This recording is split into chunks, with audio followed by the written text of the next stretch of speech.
The Louisiana Department of Education presents the Fall 2016 ESSA Listening Tour Meeting, held in Bossier.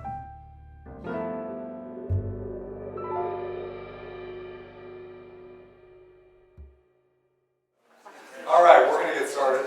Well, first of all, as always in Shreveport and Bossier, it is so nice to see so many familiar faces from the school systems and from the community and from the business community, and been in conversations with a lot of you over the years, and was up there with Gail in DC representing Louisiana last week, and so it's great to be here to have a conversation about our kids and about this new federal law. I do want to identify, first of all, Senator Barrow Peacock, who over the years, whenever I have come to this venue and others in Northwest Louisiana, has been there every time. I thank you for your interest in our kids, Senator, and also Representative Larry Bagley, who is newer to the legislature, but certainly not newer to the education system. And I appreciate you, Representative, being here. And I know many of you have years of experience in the system and as parents and such, and I'm looking forward to a rich discussion this afternoon. This is part of a statewide series of meetings, literally dozens of them that we're doing. In fact, we had one in Baton Rouge today. I was coming up here from there, and we're talking about the Every Student Succeeds Act, which is a new federal law. But really, it's a discussion about our state's plan for our kids. And in a way, we've had so many of these discussions over the years that this is kind of more of an update than it is a discussion of the new law. So I'm going to walk through in some detail kind of where we are in process in our response to this law. But I think along the way, you'll see that there's a lot of familiar things in here, and it will be more of an overall update in a sense about where the state has been, where we're going from here, and we'll talk about the law incidentally along the way. This is a public meeting. It is being videotaped, and the record from the video, the record of the meeting will be kept by tape, which will be posted online. The link to the meeting and to all of these meetings will be posted online so it can be reviewed. It will be submitted to the Bessie Board as part of the record for the formation of the state's plan. So you are being recorded, FYI. And at varying points, I think we should just have a relatively informal dialogue. So if you have thoughts, questions, comments, don't hesitate to just give me a nod, and I'll pass the mic to you at the right point, and would love to hear your questions or comments as well. When you do make a comment or ask a question, I hate to be formal about it, but if you could just state your name for the record also, that would be helpful. All right. Questions or thoughts before we get started? All right, let's do it. This is a technology that is a pilot for the Department of Education. I doubt that you'll have trouble, but if you are having trouble viewing the presentation from your seat, you can text ESSA to that address, to that number. By the way, we started this function as part of our Jumpstart program, which was largely inspired by this institution, by some of the other work that Bossier Parish is doing, inspired by the work in the Caddo Career Center, and trying to create a statewide model based on these institutions that do such an effective job of integrating workforce and high schools. You can also text Jumpstart to 99008, and you will get all kinds of specific information about Jumpstart, including being linked to a video network that explains Jumpstart. That's kind of how we started in on this texting initiative.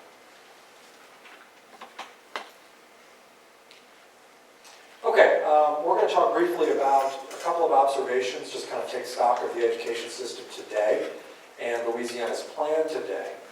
We're then going to move into some critical challenge areas and that we've begun to address as part of this discussion about ESSA.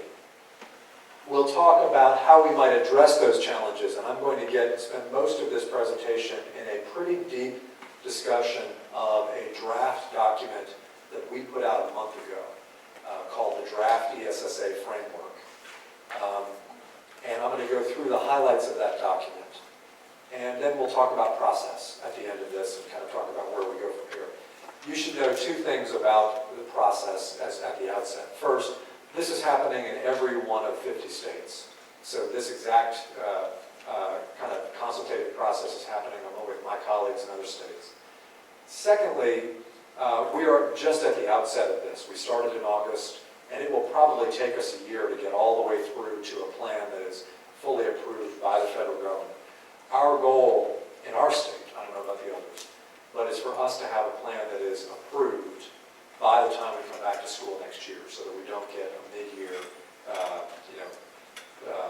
decision dropped on our schools. Instead, we have it ready to roll for next school year.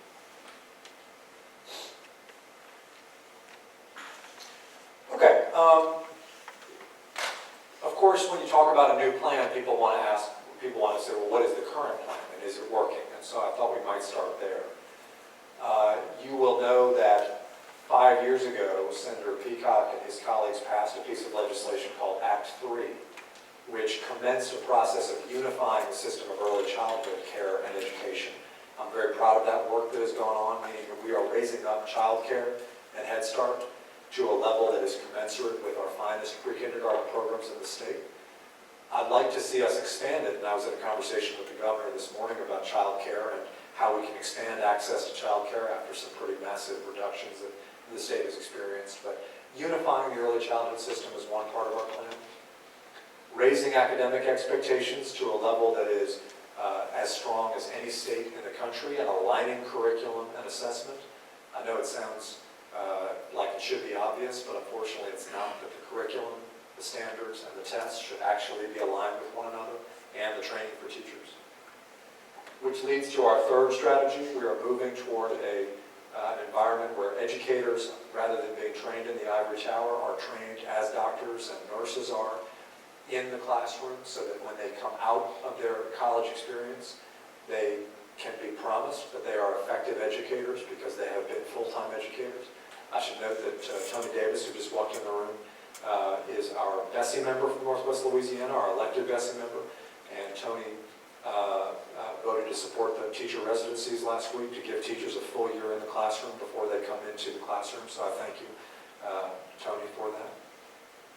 Fourth, the creation of the Jump Start program means that every student comes out either having taken the TOPS curriculum in Louisiana and/or having achieved an industry-based credential and eligibility to go on to the TOPS tech.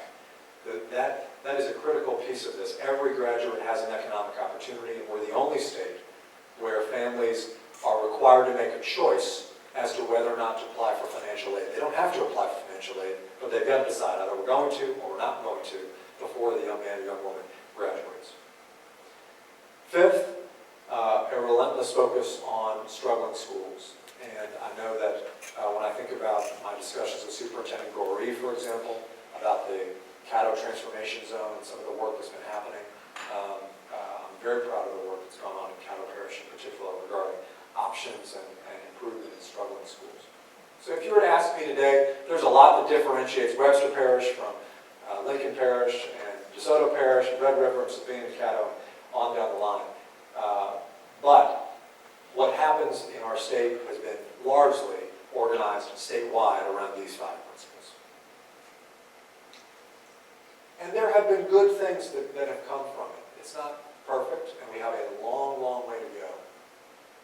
But, and I was happy to see the governor highlight this morning, there were, on the 4th grade National Assessment of Education progress, in 2015, Louisiana made greater gains than any state in the nation in 4th grade reading.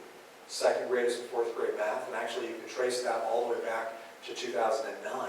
Since then, we've been the most improved state in the country on those measures as well. Our high school graduation rate is at an all-time high. We've made greater gains on the ACT than any state in the country since 2014. In fact, even today, people want to talk about how Louisiana ranks at the bottom when it comes to education. In the South, of the 7 states that use the ACT as their high school test, we rank 3rd. So we're making gains, and we should feel proud of those gains. We have a long, long way to go, but the plan has begun to show some positive signs of impact on children's lives. And so now the federal government has come to us and has said it's time to look at your framework, to look at your policies as a state, and to ask what needs to change, both because you think it should change and because we're saying it's some respects, it's going to have to change. Let's take it back 50 years. The federal government had not been heavily involved in education, but in the Great Society and amidst the Civil Rights Movement of the 1960s, President Johnson led the Congress to become involved through passing a law that you'll be familiar with called the Elementary and Secondary Education Act. That was primarily a funding law. The idea of it was that through Title I, we would begin to equalize the experience that low-income students have in school every day as compared to their middle and upper-income peers. In 2001, probably everybody will recall that this law took a dramatic turn and the Congress reauthorized it as a law called the No Child Left Behind Act, which said not only are we going to send you the money, but we're going to require that you measure the results, and there are going to be sanctions if you fail to meet improvement targets. And so this law, the Every Student Succeeds Act, is the latest version of that. And it says you're going to get the money, you're going to have the accountability, but they're trying to eradicate some of the elements of No Child Left Behind that Congress felt were particularly problematic. And I probably think that all of us who have understood No Child Left Behind would see that there were some elements of it that needed improvement. It felt boxy, it felt constraining, rather than imaginative and allowing for local creativity and local energy. And the Congress has tried to resolve that. So what you have is a law that doesn't say, Louisiana, here's the plan from Washington, D.C., but it does say, Louisiana, what's your plan to spend federal monies, and what's your plan to make sure you get results? And dating back all the way to the Civil Rights Movement, it is primarily oriented toward those students who are historically disadvantaged. Students who don't speak English enough, students with disabilities, students from low-income backgrounds. And so those are the questions in front of us. This summer, and I was blessed to do a very good meeting at the Professional Development Center in Shreveport at the end of the summer. Some of you were there. Gerald, you were there. A couple of others who were there. We had a good discussion, and we started doing a series of meetings around the state. And we've had, since then, literally dozens of meetings. Over the course of this process, we've gathered input from 200 organizations, more than 1,000 individuals. And you can see the list of those individuals if you go to the department's ESSA website, which I'll share with you later. We compiled all of that into a feedback report. And we finally ended up, as you see at the bottom, putting out a draft ESSA framework. The intention of that was just to get the dialogue going. I mean, it happens at these meetings where people will say, well, I care about dual language immersion. So what's your plan on that? And you sort of get a scattershot discussion rather than trying to bring it all into one big picture. And that's what we tried to do with this 10-page document. So the rest of my discussion today will largely focus on that, the substance of what we have just put out for consideration. As I said, we are many, many months from having a final plan, but the rest of our presentation today will be what has the department put out for consideration, trying to explain it, trying to hear your thoughts on it. Before I do that, though, let me pause and make sure that you've got your questions answered about what has transpired, about Louisiana's plan to date, and about where we're headed from here. And then let's delve into the draft framework. Thoughts, questions? Yes, ma'am. And please do speak in the microphone for the recording. It's on. Good evening, my name is John Glover. Oh, I speak loud enough. I just want to make sure it It gets should good be on the okay. recording. Okay. It should be on. Thank you. Again, my name is John Glover, and I'm truly concerned about the disadvantaging of the children, particularly those that are low income. When you're already at a disadvantage starting out, and the disadvantaging continues, and we look back all the way back to 1965 when the Civil Rights Act was implemented, and we've gained very little ground. What do you attribute that to? Because here I live in Cattle Parish, and right now in Cattle Parish we have 36 D&F schools, and they're all in the predominantly black communities.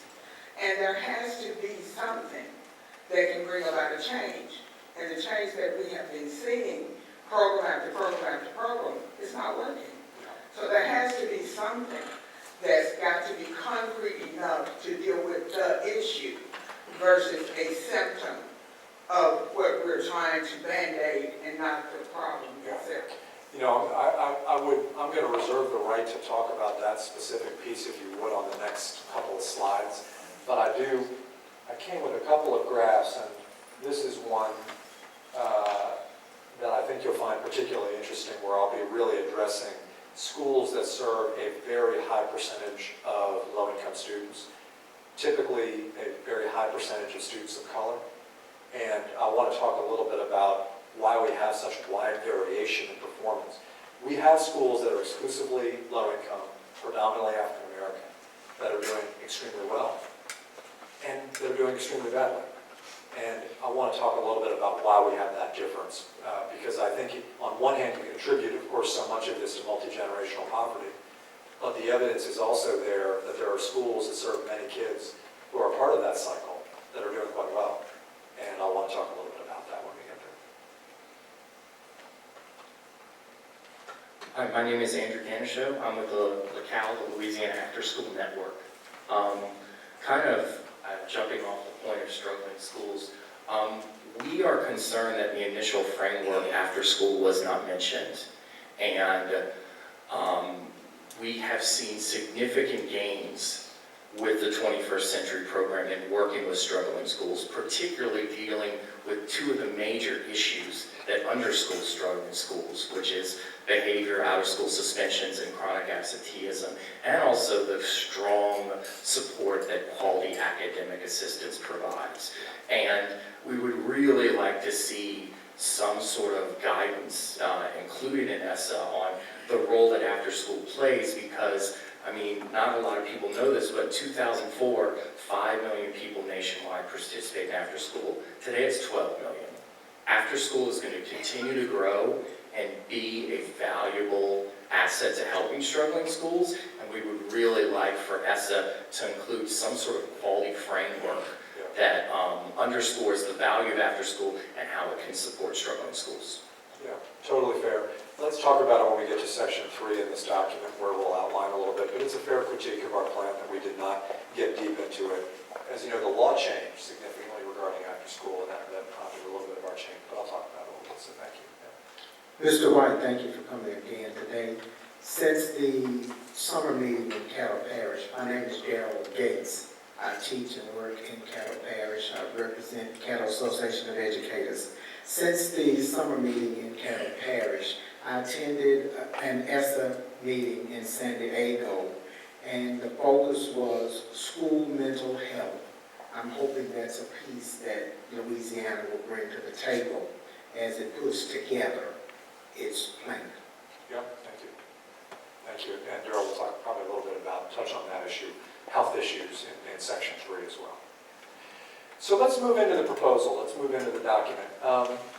It's not an easy document. It's a complicated document for those of you who are in schools and around policymakers and board members.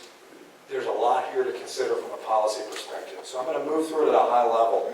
But again, stop me where there are things I'm saying that are not clear, and stop me where you want to challenge my thinking on something.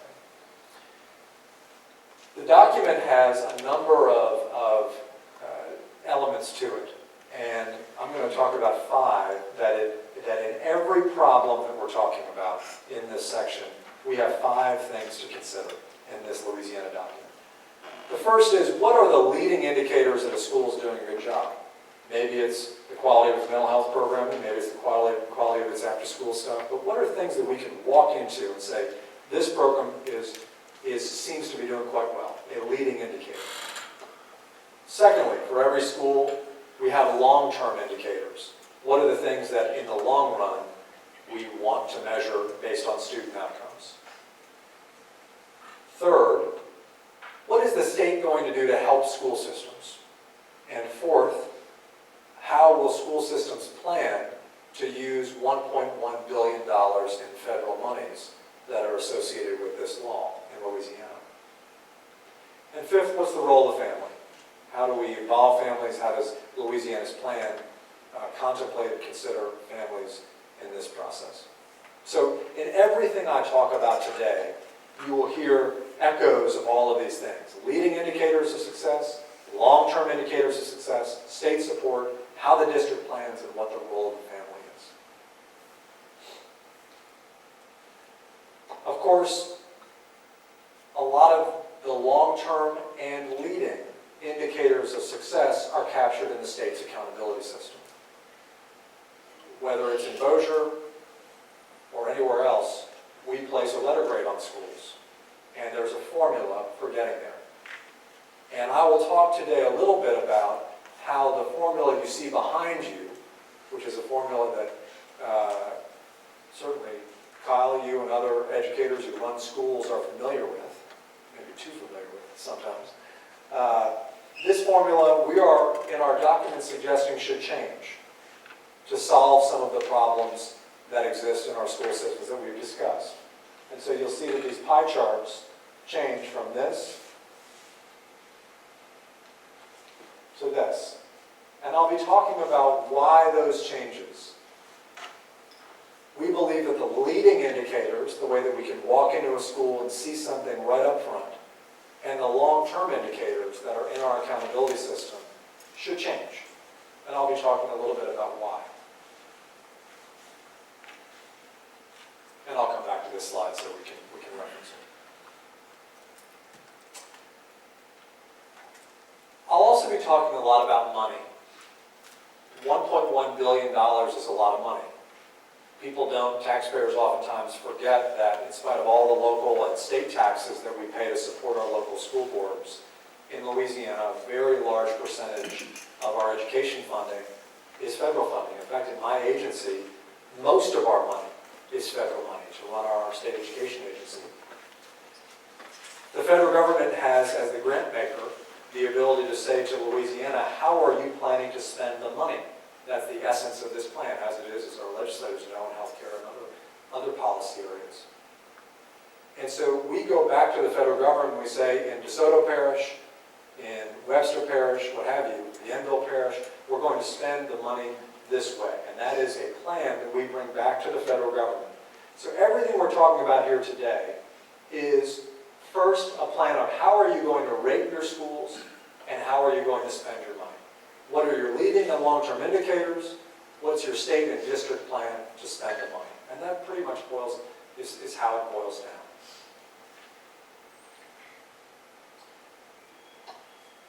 Here you see a chart that I'm not going to go through in terrible detail. But one of the big questions that we will all be wrestling with over the next 6 months is, do you spend your money by cutting a block grant check to districts and saying, we're going to send you a block grant to deal with low-income students? Or do you, as was suggested to some degree earlier about after school, do you say, no, you're going to be restricted in how you spend that money. You're going to have to target it toward this program or that program. And we have some choices to make. There are areas where the federal government has said, state of Louisiana, it is up to you to decide. Should you target the money or should you give it to the school system as a block grant? And I think that for as controversial as those pie charts were, I have a feeling that at the end of this process, one of the things that the most heated discussions will be about is, where are you deciding to target the money? Principal Machen, you must spend the money on this, versus principal, you have discretion over how to spend the money. And that's going to be, I think, a tricky issue as this goes forward. So I'll be talking a little bit about that issue in the discussion. Okay. Now, this lines up with Ms. Glover's comments very specifically. What are our challenge areas? Well, the data and this first round of statewide meetings that we did have indicated to us we have 5 critical problems that need to be addressed. Not even problems, just challenges to keep the progress going in our state. So everything that I will talk about henceforth, I'll stop talking about the introduction and the lead up to the plan, and I'll start talking about what was in the document that we put out. First, when students leave high school, are they actually validated with a diploma that indicates that they are ready for BIPSI, that they are ready for Northwestern, Nortech, Grambling, that they are ready for the 21st century workplace? And do we grade schools on that expectation or not? Second, you can talk all day about raising expectations, but we have gaps that exist between the general population and specific groups of kids in our state. And some kids are making fast progress, whereas other groups of kids are making slow progress. How do we address the needs of those students who are not part of the rising tide? Third, welcome former Bessie member Lee and superintendent. And superintendent again. Lee, thank you for being here. Third, these dollars are about low-income students. Are low-income students getting the services that upper and middle-income students are getting? Fourth, we have some amazing turnaround stories in our state. Schools in low-income communities that have moved mountains to do great things with kids. We also have very large clusters of schools, oftentimes clustered in low-income parts of rural areas, suburban areas, and cities that are still struggling.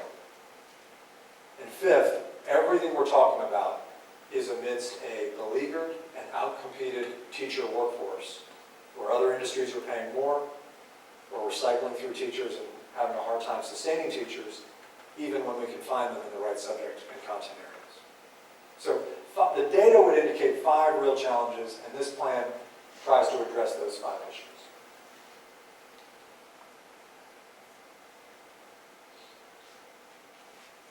I'll just start with 2 points that probably many of you in the system and parents, things you'll be very familiar with.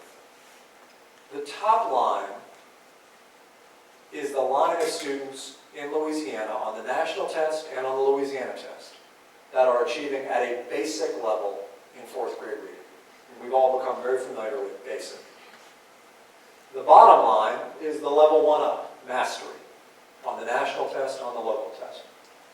And you can see that you're talking 60 to 70% of Louisiana's 4th graders read on a basic level. And about 30% of Louisiana's 4th graders read at a mastery level. So why am I showing you this? Well, look what happens to our kids when that's not 4th grade anymore, but it's 12th grade, or it's 14th or 16th grade. And what you see on the left is we have more kids than ever before graduating from high school. We actually have more kids than ever before who go on to college. In fact, 56% of Louisiana's graduates go on to a 2- or 4-year college, more than ever before.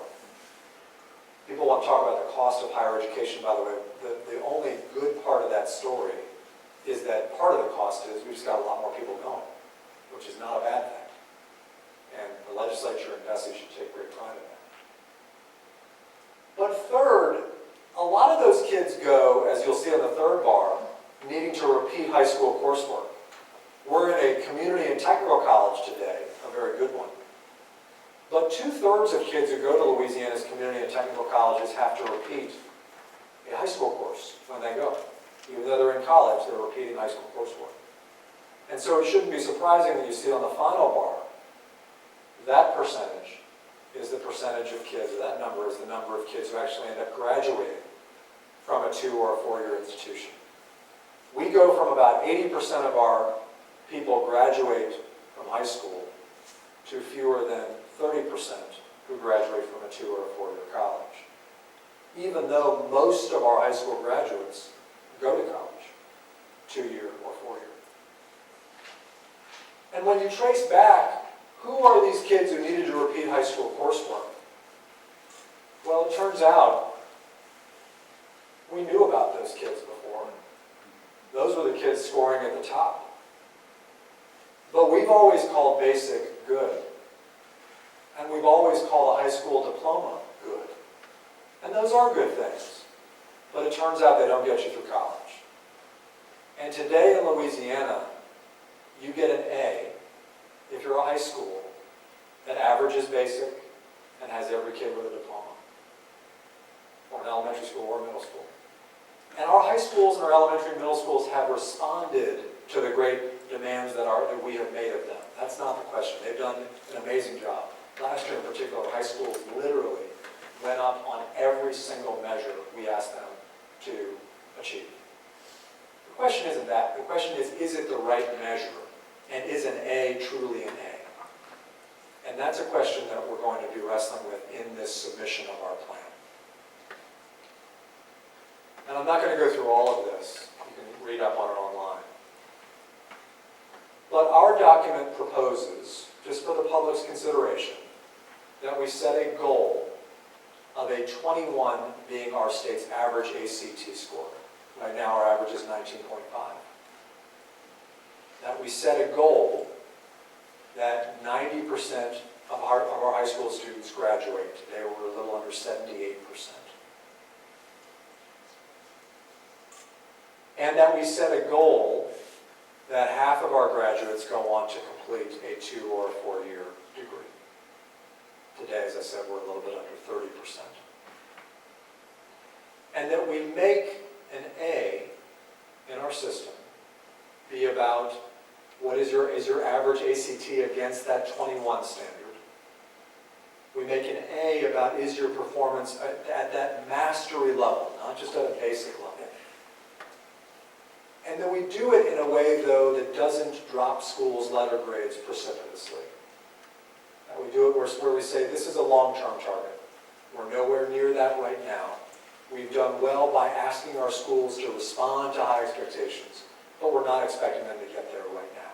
We're just putting the goal out there. Now, already that has sparked a lot of discussion. Is it fair to go to schools and say the goal should be at 21 when we've been moving up and we're only at a 19.5? Is it fair to say we're going to get to a 90% graduation rate when we haven't yet hit 80%? Is it demoralizing? And those questions have come up. Also, you're talking a lot about tests, people have said. But there's a real push, and rightly so, I think, to not test as much as we do. And so in this plan, you see a commitment that state testing will never exceed more than 2% of the instructional minutes in a given school year. You also see that the state will, under this plan, offer local districts very lean, simple, what we call check-up assessments or benchmark assessments to replace clunky, cumbersome, misaligned assessments if districts feel like they use assessments that they're having a hard time keeping under control and aligning. A plan to reduce testing. The final piece of that is we have to move away from 2 systems of high school testing. We have an end-of-course series and an ACT series. We need to move away from having 2 series and just have 1. 9th grade test, 10th grade test, ACT. And so you'll see that in this document here as well. All right, so that's one plan. Now, the problem then becomes, if you say you're going to rate a school, and this gets, Ms. Glover, to your thoughts. If you say you're going to rate a school as an A if they get to a 21, 90% graduation rate or what have you, well, what about how they deal with their students who are low? I mean, it's easy to have a great school that gets a 21 ACT and a 90%. You just tell all the other kids they don't get in. So how do you deal with schools that accept all kids? How should they be graded? Because not every kid comes ready to rock the ACT or definitely on track to graduate. I think this will interest you. Look at this chart to the left. Every year we set a target for every student. Every year we set a target for every student. And so I asked our team, when you look at an A school or a B school, how many of their struggling students hit their targets this year? It turns out that in an A school, 60% of the struggling students hit their targets. And as it follows, we go all the way down to an F. It makes some sense. Actually, the struggling students in F schools, most of them didn't hit their targets. But then look at the right column. There are some A-rated schools where 37% of struggling students hit their target. And there's some where 92% hit their target. So you tell me, are both of those schools really A's? Look at the F's. There are F-rated schools where only 22% of their struggling students hit their target this year. I'm talking about kids who aren't in basic. That's a problem. But there are F-rated schools that have a lot more than some A-rated schools in terms of the percentage of kids who hit their targets. So it turns out in our system that we are giving A's to some schools that are doing great, but also some that are doing not so great with struggling students. And we're giving F's to some schools, some of which are doing okay with struggling students. That seems off. And we're proposing to make a couple of changes to do something about it. First, and I'll go back to this chart. Today, on the left-hand side, every elementary school, the way they're graded is based on their test scores, period. How many kids you have at basic, how many at mastery. Middle school is pretty much the same thing. We're proposing to move toward a system, and you see that green quarter, where a quarter of their grade isn't about how well did their kids do. It's about how much progress did they make 1 year over the next. That's a very different way of viewing school quality. Also, under this new law, we will not just be rating schools anymore as a state, as required by the federal government, but also by our own choice. We are proposing in this document to pull out every group of kids, racial groups. In this parish in particular, important, children of military, homeless children, students with disabilities, our increasing population of English language learners. I know that resonates in this parish. And to provide those groups a score, too. Because it could well be that though you're an A school, you really struggle with English language learners. Or it could be that you're an F school, but you're doing an awesome job with low-income kids. And we want to call that out as well. Schools that struggle with particular groups of kids, students with a particular disability, and Rebecca, you're not talking about that issue here. Those schools will be eligible for grants of up to $50,000 to partner with outside organizations for 4 years of targeted support to help improve the performance of that specific group under this plan. So honoring progress, calling out where there are problems, and recruiting outside help to solve those problems is at the essence of this plan.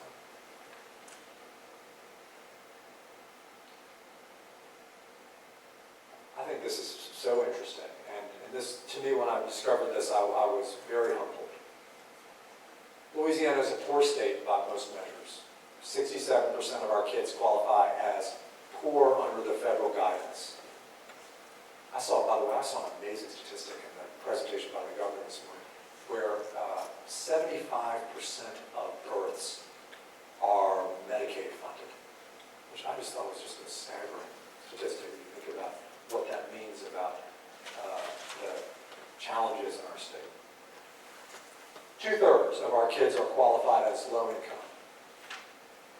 So I asked, what percentage of our gifted students are classified as low income? The answer, not even 35%.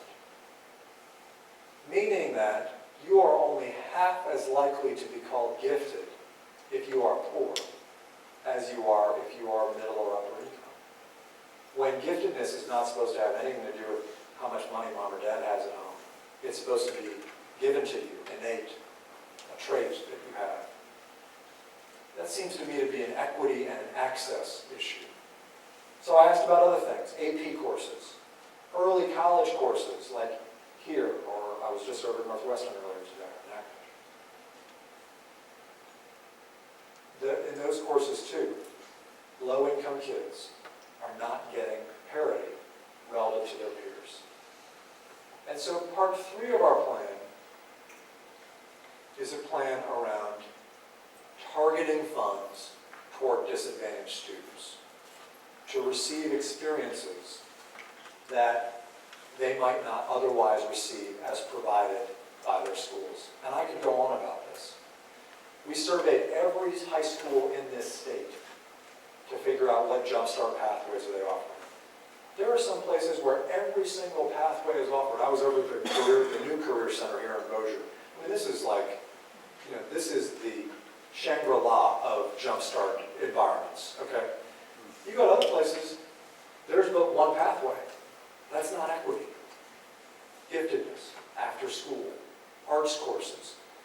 Do you know that in the vast majority, and I mean the overwhelming majority of elementary schools in the state, a foreign language is not taught? And these are issues of equity and access. We're proposing to make 2 grants, one from Title I, one from a new title called Title IV, directly to school systems that will allow them to target funds to provide supports and services that are not typically provided to low-income kids in the areas that I mentioned. I think the after-school question is a good push. Those funds were largely created because 21st Century was collapsed, and the grants like that were collapsed in this system. And I haven't thought about after-school, to be honest. That's exactly part of what we're talking about, but it certainly could be. No reason why it shouldn't. So targeting funds and saying to school systems, let's target grant funds specifically toward expanding access for low-income kids, to AP, dual enrollment, arts and music in the elementary setting, world language and dual enrollment, or dual language for kids. Yes, sir.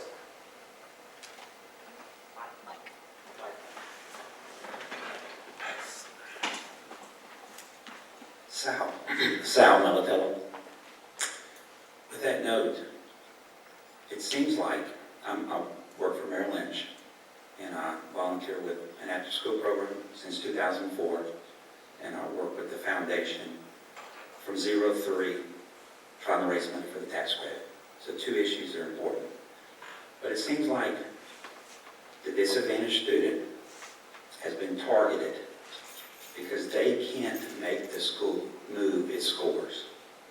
And you penalized the poor, the less fortunate, the poverty with your accountability system. And you penalized after-school providers. And you penalize schools by the grading to target the gifted kid that can move the needle. And you penalize the after-school programs because the disadvantaged kid can't get there every day. They got all kinds of issues not to go through it. But how do you protect the integrity of trying to target them when you know that those A schools that you showed, 92 to 50, that's strategies within the schools. Holly, I think you would agree. So how do you protect the disadvantaged kid that this really gets to them and you wait for that child to catch up and continue to make that investment? Secondly, I don't hear you talking about, I saw the beginning of child care. We have tax money credits that's widely not used, and it's not that effective. But the child at 9 months and a year old is developing the brain. If we don't, we're going to spend $1.1 billion to talk about jump-starting a child that can't really graduate college. Why can't we start about 20 years from now and build those daycare centers and those where if 75% of our kids in the state are coming from Medicaid, they're not getting spoken to, read to, taught anything, and they come in so far behind that these disadvantaged paths are just a roadblock to them. And you're spending 95% of the money for jump starting and no money for helping a child from 0 to 3. What's the thought about that also? Well, you're speaking my language in a lot of ways. I don't totally agree with everything in that I think that the legislature has protected the tax credits, which I do think is a powerful system. Louisiana's tax credit system for child care programs is an important piece of the system I hope the legislature will protect. That said, under the Jindal administration, child care was cut from 40,000 seats to less than 15,000 today. Pre-K did not expand. I know, Walter, you were a big part of that early on, has not expanded. Head Start does not expand. Child care was cut. And it's a huge problem because we've got families now who don't have their child in a nurturing environment. Either they're forced to stay at home and not go to work, or they send their child to an unlicensed, oftentimes off the books, daycare facility. That is an enormous problem. And if you were to ask me, where would I, if I were investing, we had all the money that we needed, state dollars to invest, I'd invest in a robust system of child care. No question. That said, this law takes us down to age 4. That's the federal rule. We can take Title I funds, federal funds, down to pre-kindergarten. And we can push our school systems down to 3 years old. We don't in the school system go below that. But you're right, having a robust and funded system of early child care, there's nothing more important than that. No question. Protecting the disadvantaged kids, that part. Well, I think, this is probably where I disagree with you a little bit, in that the accountability system, if it didn't exist, would be the ultimate lack of protection for the disadvantaged. Understand that the average 4th grader in Louisiana is literally reading a full grade level where they were above when the accountability system started. And Walter was on Bessie then. The accountability system started, and we are literally reading, our kids are reading a full grade level beyond where they were reading at that time. And why? Because testing, for as much as people don't like it, and I understand why, I don't like it, but it is a civil right, a civil rights instrument. It's a means of measuring and protecting. The problem comes in when are you using the test in the right way to measure whether the school is really assisting the child. And it's fair to say that as the state has raised expectations over time, from approaching basic, we used to give points for approaching basic, no more. Then we got to basic. Now we're kind of phasing beyond that, we're going to mastery. You can leave a lot of kids out. The higher you raise the expectation, the more you leave kids out. And the important thing is we put those kids back in. And so when I talk about this green chart, this green piece of the pie, that's the place where we capture every kid. And we show every student's growth in the system, from the highest achiever to the lowest achiever. Every student deserves to be measured in the system and to have their growth measured. And I think that will be a big change. Because you're right, the more we honor A schools that leave those kids out, we're not really honoring anything appropriate at all. All right, so let's talk about struggling schools for a second. I thought this was so interesting. The x-axis here, the horizontal line, shows the percentage of economically disadvantaged kids in a given school. These are all the high schools in the state. The y-axis shows the high school graduation rate for these schools. And I'm sure there are, Rachel, those of you who are statisticians, you like data, and I'm sure you can see that there is a correlation, no question, between poverty and the graduation rate. And that correlation is really tight when you talk about these schools in here, where there aren't as many low-income kids. But when you come over here, it kind of loosens up, and there's not as much of a correlation. It turns out that there are some schools that are graduating tremendously high numbers of kids from high school, even though they have very large numbers of low-income kids. And it turns out there are some schools that are graduating a deplorably low number of kids who are, as it happens, low income. I say that to say that while it doesn't get to the how, Ms. Glover, of your thought, it does get to the fact that we don't have to accept that a school that serves predominantly poor children has poor outcomes. And there are plenty of schools, and we've circled these in the top, that are bucking the trend and that refuse to accept the correlation. We have 100 schools in Louisiana that are either not graduating, but 66% of their kids at most, and never have graduated more, or have never had more than 12% of their kids on grade level in reading and math. That's 100 schools. By any measure, those schools are struggling. And yes, there are large groupings of them in some of our urban centers. Shreveport would be one of them. But honestly, they're spread out. When you look at some of the parishes that are not far from here, rural parishes, there's a couple of F schools in those places. And then you sort of see along in the Delta, all the way down to where I live in Baton Rouge, you see that there are, in almost every parish, not every, but in almost every parish, there is a struggling school or two. And this is not one district's problem, this is everybody's problem. And there is a real question in this plan as to how we change that. The federal government requires that Louisiana set aside or target 7% of its Title I money, literally tens of millions of dollars, to make grants to those school systems who have strong plans to transform low-achieving schools into strong schools. Today, we issued a request for information from support providers from across the country and from across the state to join with our school systems to assist them in designing and implementing those plans. We do not want to come in and, as the state, drop a bomb on the district's heads and say, we're shutting down this school and all that. We want districts to have the energy to say, we have a plan. We're seeking support. We need the resources, and we want to draw down the resources to change this condition ourselves. That's success, or a start of success. So I think the resources are there. I think there's a question as to whether the will is there, the creativity is there. We're, over the next 6 months, going to try to work with our school systems and with outside organizations to see if we can bring them together to help turn the ship around in some of these places.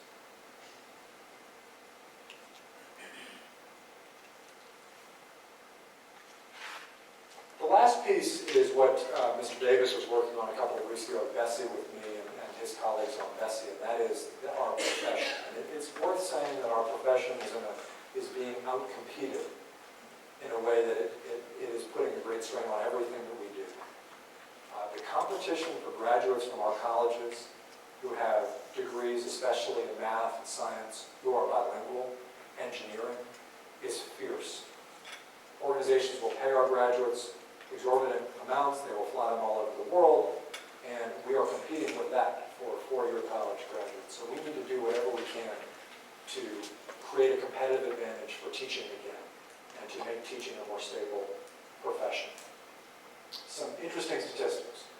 First of all, last school year, more than 14% of first-year teachers left their assignment either during or at the end of the year. You think of the impact of that, going back and recruiting all of those folks who had spent many of them years preparing to be teachers. This was not a surprise.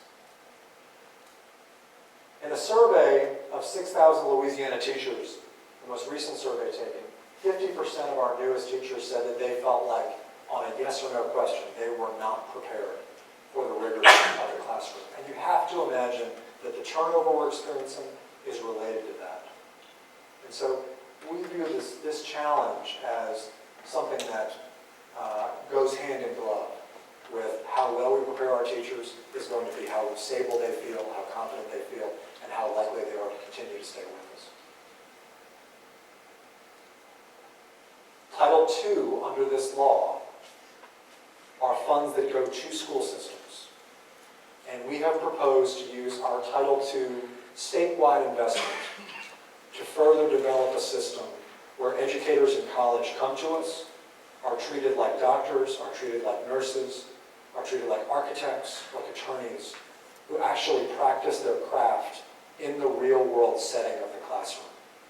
That they are given a full year as full-time faculty, whether it's in Bossier, Caddo, or anywhere else.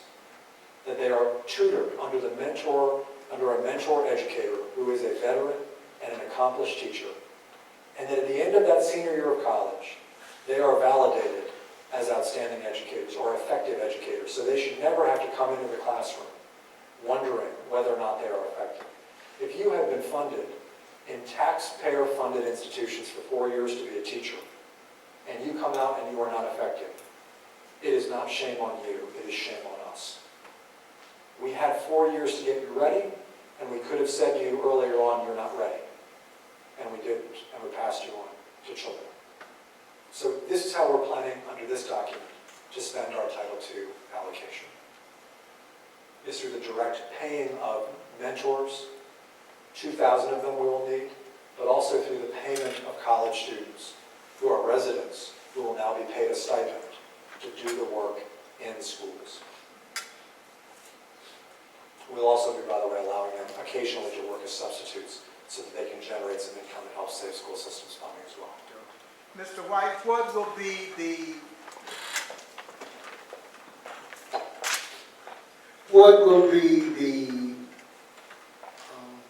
what will happen to alternative certification programs? Yeah. What will be their history? What will be their longevity? You know, this should not be a plan about colleges of education, this should be a plan about both. And so, right now, I think we have some wonderful alternative certification programs. I went through one. I also think we have some not so effective, and the data indicate that. We should not and cannot and would not want to eliminate them. We get a lot of great teachers through them, and also oftentimes, when it comes to students with disabilities, when it comes to math and science, we are filling our classrooms right now with those programs, but they need to be better. And I think that starts through ensuring that they, in their model, replicate the residency experience that I've described for that fourth-year college student. They must replicate that. The quality and level and intensity of mentorship has to exist in the alternative program, not just in the college program. Secondly, for all these programs, there should be accountability. And I don't want to get too deep into this realm, but the federal government also just passed a law requiring my colleagues, the Board of Regents, as well as the Bessie Board, to have an accountability system for all such providers, alternative and college, that defines what are you going to do and how well are you actually doing it. That's a huge step forward for teacher preparation. And our colleges of education should be on a level playing field with their alternative providers. There should be an equal accountability system for both.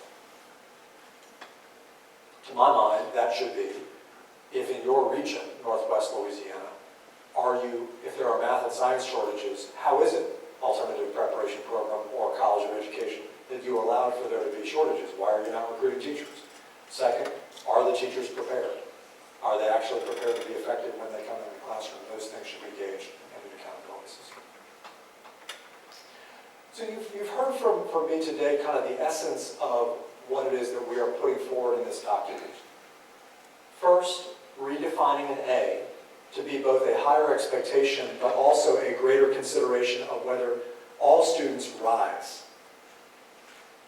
Targeting supports to those schools where groups of kids, by racial background, by homeless or military status. By the way, I hadn't really thought about it, but in Bossier, the military subgroup, which is a new requirement in the law, is a very interesting and important fact.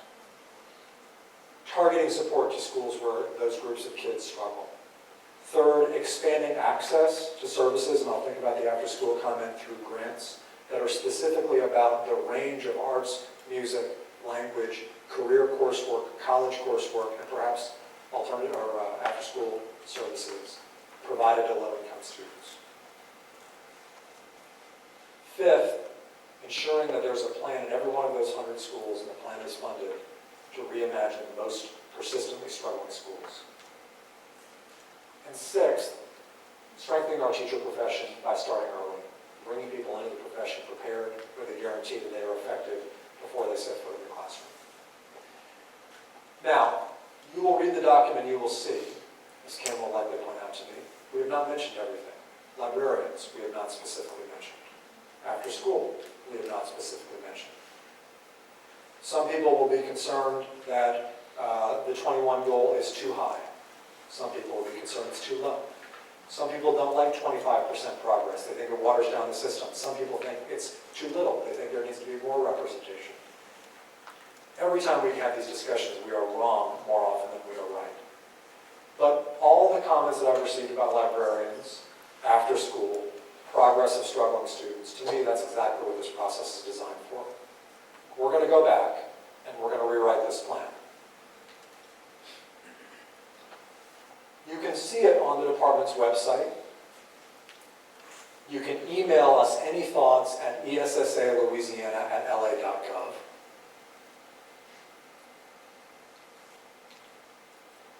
You can attend any one of these extremely lengthy and cumbersome and fairly dry meetings, but nevertheless, if you so choose, you certainly are welcome to.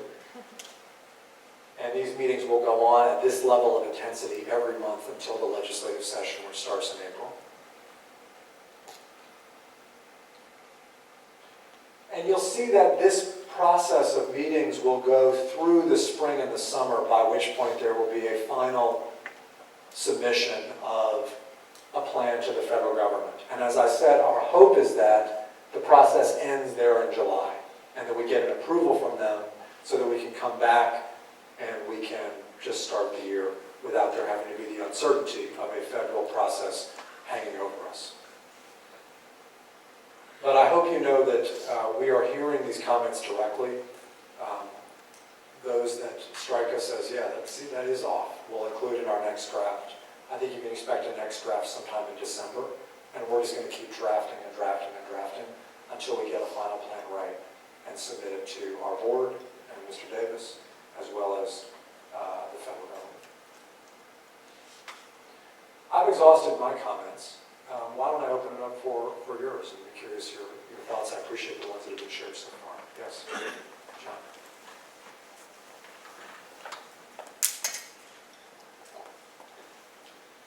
Do you think that we are contributing to the disadvantaging of students by classifying them in the way that we do? We've been them, us, and they. Why isn't it just us? We recognize that there are those who will not be on the same grade level, whatever. But at the same time, or at the end of the day, us is who it is that we have to come to terms with.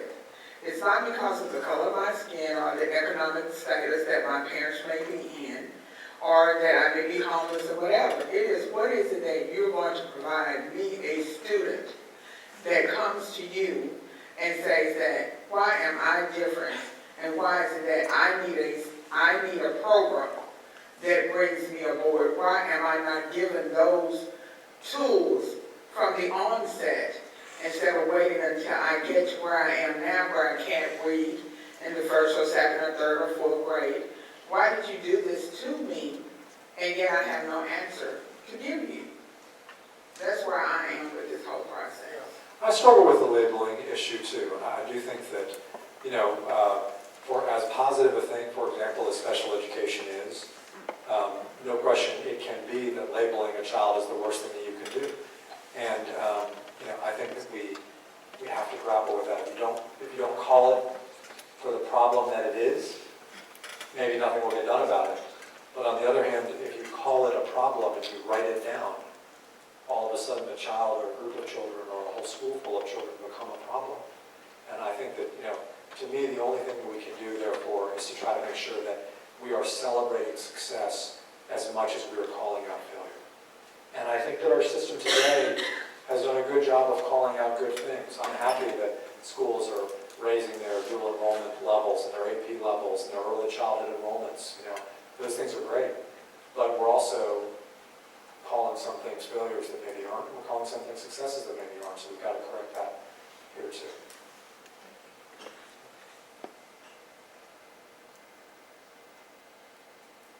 Answer questions, yes, sir.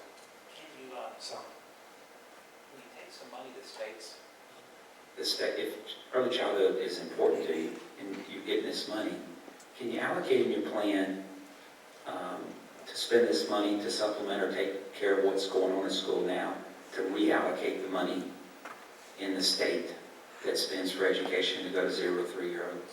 yeah, so there are things we can do. There are limits to that. Just to put this in context, LA4 is about a $75 million spend for the state every year. Districts pick up some of that too.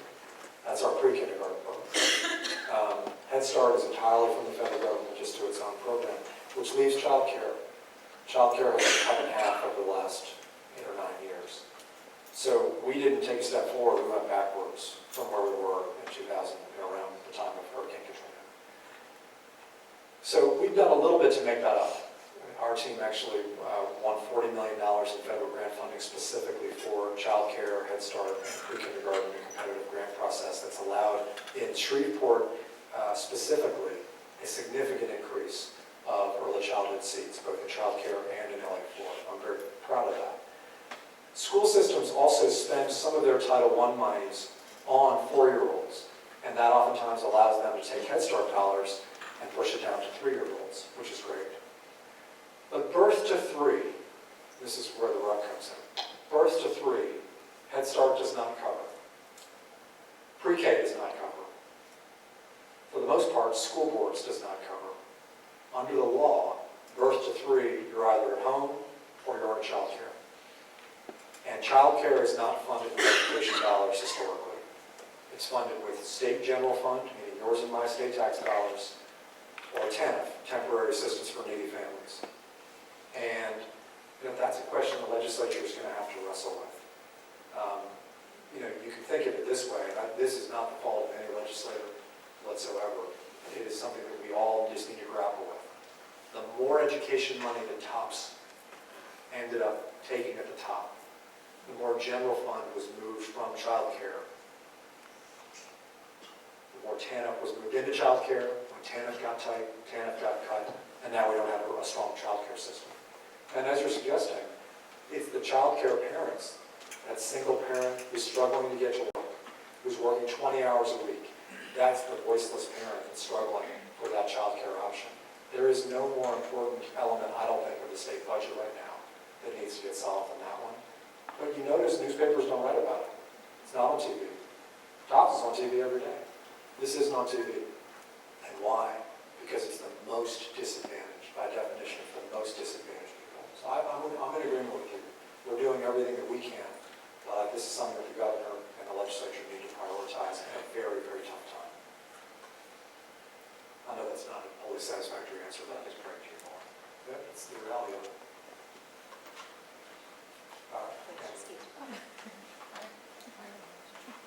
Hi, do we have anything in our plan for family engagement or parent involvement? I feel that education is going to have to be promoted in the homes again as something of importance. Our society is very complex, and some of our children, our teachers, some are doing a very good job, but some of our children are not motivated, and so we have to bring that those stakeholders in to support the schools. So in writing our plans, I hope that we will include that segment. I struggle with this because I agree on one hand that it's obviously necessary. I actually think that the best lever for getting the parent involved is to help teach them early in the birth to 3 system how to be involved, and that forms a lifelong habit. I mean, look at West Louisiana Parish. I mean, it's a small parish because not like this one or Caddo Parish, but look at what they do. They, starting at 6 weeks old, they do a visit to the home. And they begin engaging the parent all the way through child care years into Head Start and pre-kindergarten. So that kid comes into kindergarten with a parent who's been spoken to, a mom or a dad who has been taught to read to their child. That's a really powerful approach. That didn't take the state saying, you need to do this. That just happened because they thought it was the right thing to do there. So I think that honestly a very strong program of birth to 3 education and care for the parent as well as for the child is the thing to do. Again, I think we just have a choice. And there are ways that we can rethink this. Sometimes I come to school or come to work and I think about why is it that we spend as a state $500 million a year on 12th grade, and a fraction of that on 2 and 3-year-olds. That's a choice that we've made, and that goes well beyond this point. What do you want? Who's in your last comment there that starts beginning at 6 weeks?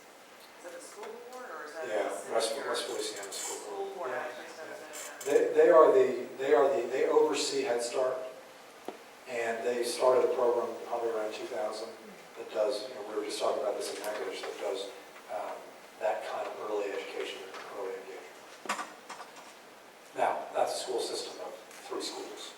So I don't want to paint a rosier picture, and they have their advantages, but they have a very diverse, very mixed income population, and they do great things. Caddo used to do it. I don't know why they stopped, but they used to do it. You don't think you can allocate money to the schools to give them resources? Oh, but look, you gotta understand, I need you to understand the realities of how this works. There's $8 billion spent on public education in the state of Louisiana. I'm not saying that monies aren't allocated to schools.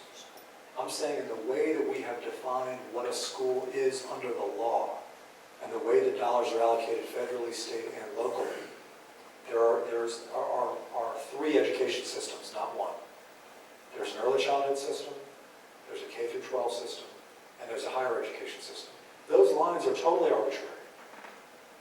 And in ways, and in part, they were designed for a society that was an agrarian society where very few people went to college, and for a society where everybody had two families at home and grandma and grandpa down the street.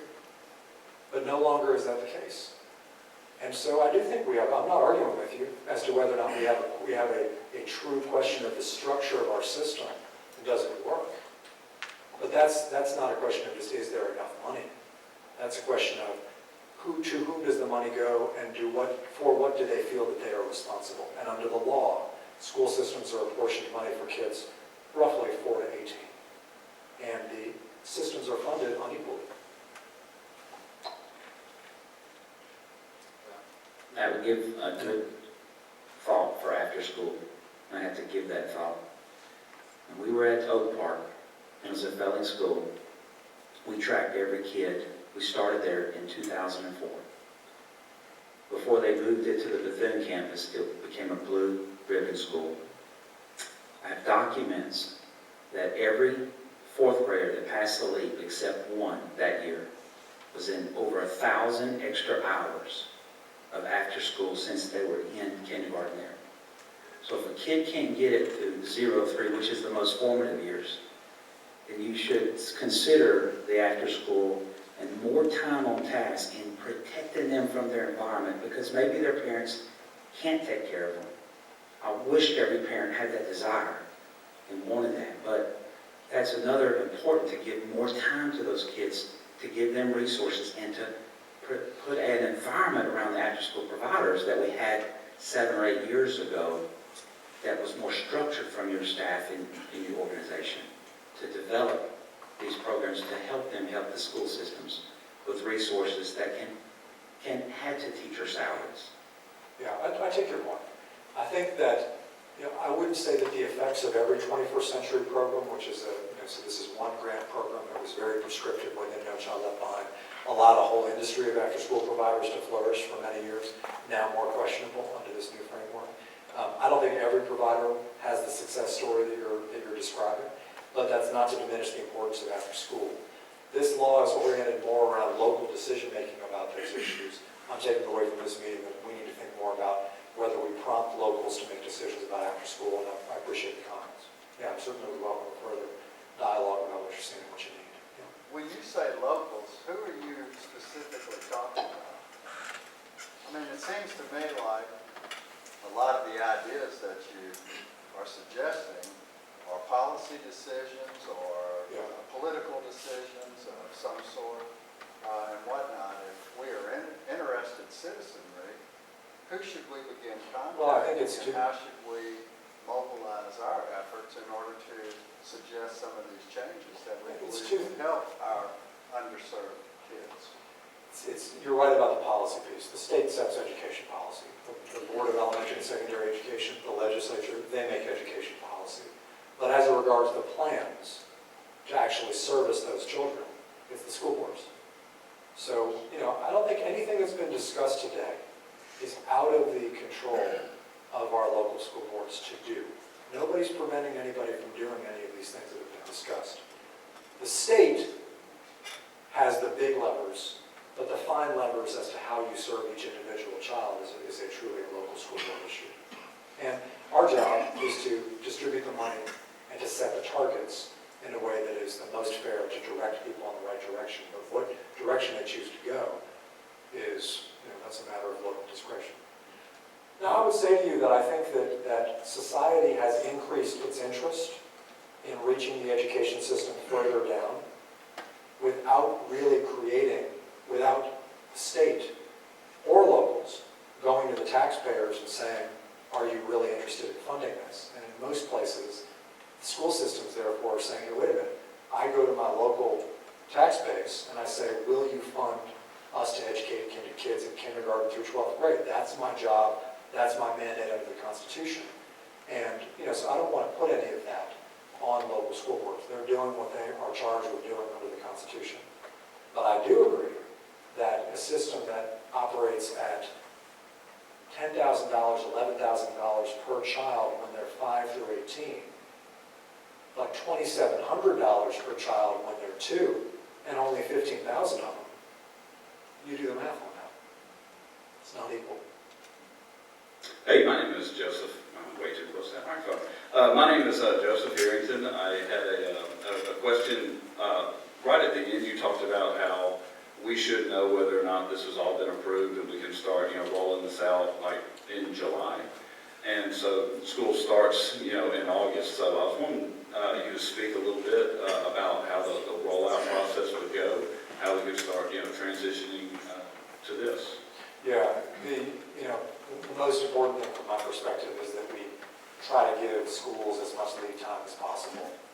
And unfortunately, the way that the federal government's timeline works, especially with the transition of presidents and thus the transition of secretaries, is a little bit unpredictable right now. You're going to have an entirely new Secretary of Education overseeing the implementation of this law. She could or he could come in and say, I decided to set a new timeline. So I can't say that I exactly know. What they've said so far is they will take applications from us in March and in July.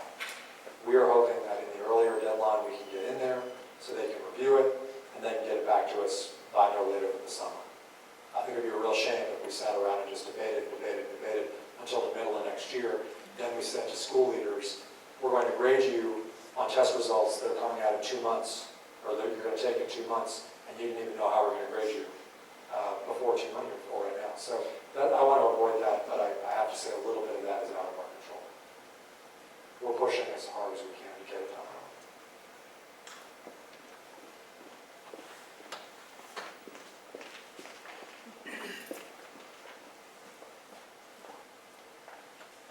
Yeah, Andrew Gander again with Louisiana After School Network. I just would like to follow up to, you made the comment about 21st century and what it has created. And it's created a business of after school, and it's also created some good programs and some bad programs. What I think it really highlights is that at the Louisiana After School Network, we created a toolkit, Louisiana Program Quality Initiative, which you're probably familiar with through the CDF funds. We believe that what separates those programs is whether or not they're data-driven. That is the essence of accountability. And what we've seen with the programs that are struggling is they're not data-driven, they're compliance-driven. Under 21st Century, for instance, you're supposed to pay $5,000 to do an evaluation report. Some of them, when I visited these programs, wouldn't even look at the evaluation report. They would send it right on off to you guys and say, there it is. What are you doing with that data? What's great, what we've done in Louisiana After School Network is that we have some programs here where we really work with them under these best practices to try to use data to drive the direction of the program. And I guess what I'm saying is that that's something I would really like to encourage. So if we're looking to make 21st century programs that are really helping the school, I think a key essence of it would be whether or not they're data-driven. Taking off that hat, just a personal question from the school counselor.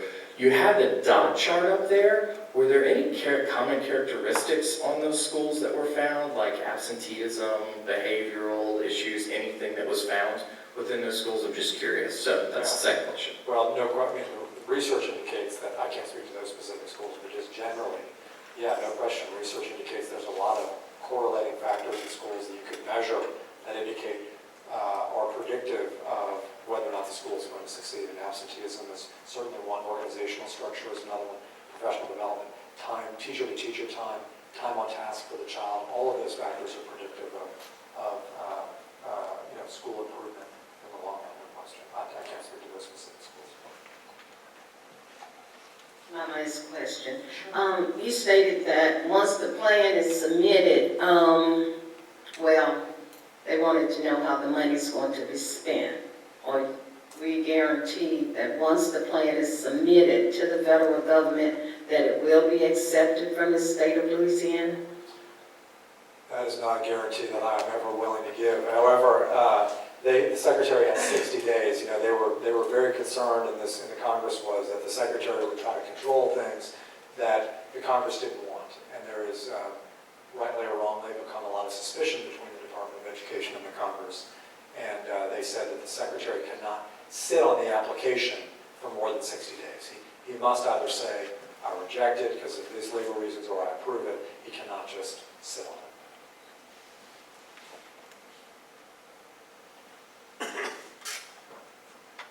Superintendent White, Superintendent? first I want to commend you for what I think is excellent research and in using data that really has not been known or addressed in the past to develop this program. I think it is a step in the right direction. I would encourage you to not let it become less than 25% expectation. In fact, it would be better if it were more, but just don't let it be less, because we're never going to get there unless we have true expectation. I also want to express support for the year-long program for teachers' internships, because teachers need to be better prepared. It's a tough job. I don't know any job that's as hard as teaching school. Second hardest job is your job. I think I can detect over the last 10 years or so that there's not quite as much youth as I used to see in you. Certainly on the scout perspective, that's true, yeah. But I know the funding has been cut. I know the state is not in good financial shape, subject to more possible deductions. And it's just critical that we give as much attention to K through 12, particularly early childhood, as possible. We know that Louisiana is a poor state. We know that we have high poverty. We know there's no magic. But I believe you are addressing it in your staff, and holding meetings like this, developing plans, and following through, even when there are critics. And I know you always have a very cordial time in front of the legislature when you're meeting with them. Always. But I applaud you for what you're doing. I would ask that you continue. And I want to express one divergent thought. You kind of touched on it, but I think with our improved community college system, VOTEC system, better than it's ever been in the past, and it will continue to improve, it might be time to start thinking about early childhood education and stopping elementary, secondary at the end of the 11th grade.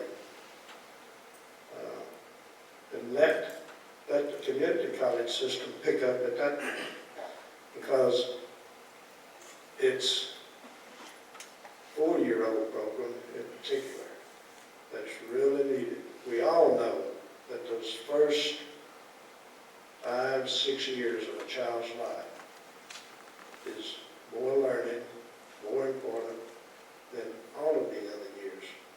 So I would just encourage you to start thinking toward, maybe we should go back. You know, years ago there used to be 11 grades. Yeah. Of course, there also was no kindergarten, but Well, and of course, this place was started as the 13th grade. Yeah. And, I think one thing that Senator Hewitt and Senator Walsworth created a resolution for us to work on is, should we move more toward where there's a model where 12th grade overlaps with college, more than it does today, and give families a leg up and a little break on tuition by getting more kids to have advanced credits coming into college. Bossier has obviously been a real leading example of that. Walter and I agree, and I appreciate your comments. Thank you. Well, I don't want to detain people. I know we have children to get home to and work to do and such, but we will be back. I appreciate very much your time, and please do visit us online and check out our stuff. We'll be putting out another draft, I think probably around December, and look forward to many happy returns. So thank you so much for listening. Thank you.